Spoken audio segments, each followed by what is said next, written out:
आज की कहानी बहुत धमाकेदार और रूह को हिला देने वाली है।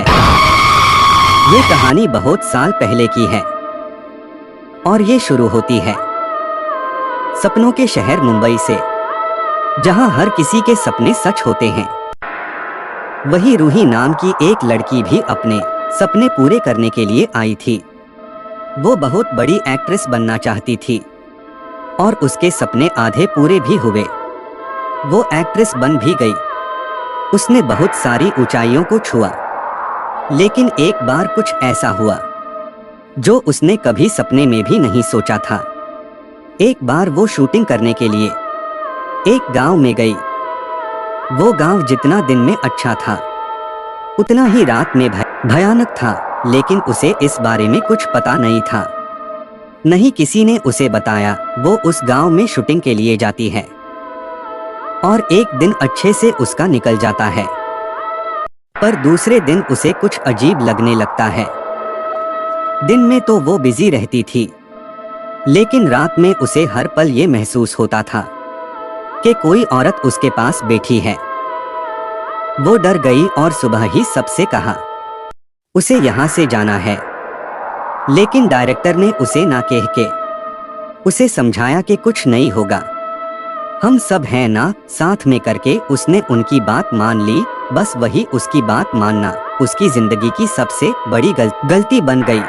उसकी जिंदगी वहीं से बदल गई।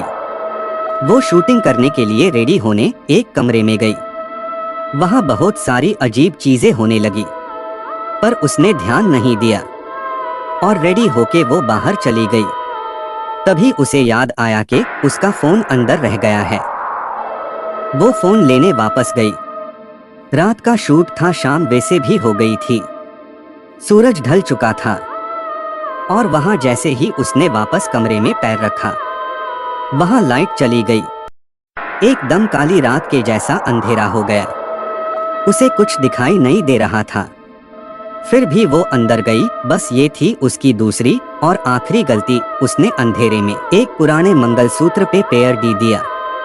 बस उसका पैर देना और उसके अंदर उसी वक्त भूतनी का उसके शरीर में घुस जाना। वो भूतनी ने उसे पकड़ लिया और उसके शरीर को अपना बना लिया।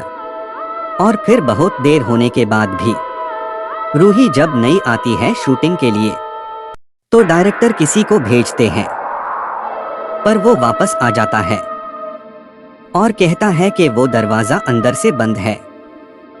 बहुत कोशिश की पर दरवाजा खोला ही नहीं।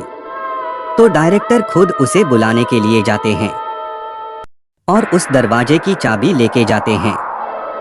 जैसे ही डायरेक्टर ने दरवाजा खोला, उसके होश उड़ गए।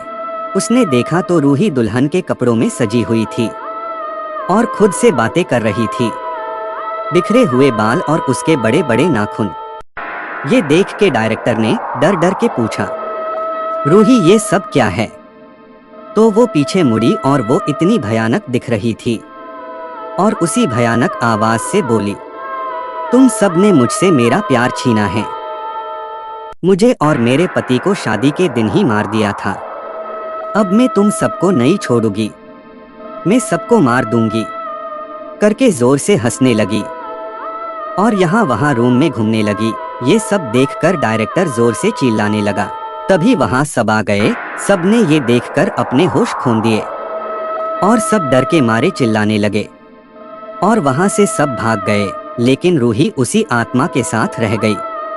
वहीं तभी जब ये बात रूही के घर वालों को पता चली, तो वो सब उस जगह तांत्रिक को लेके गए, पर वो चुड़ैल इतनी शक्तिशाली थी कि उसने उन सबको मार दिया, पर रूही का शरीर नहीं छोड़ा। वो सब बड़ी बेरहमी से मर गए और फिर दोबारा किसी ने कोशिश भी नहीं की वहां जाने की।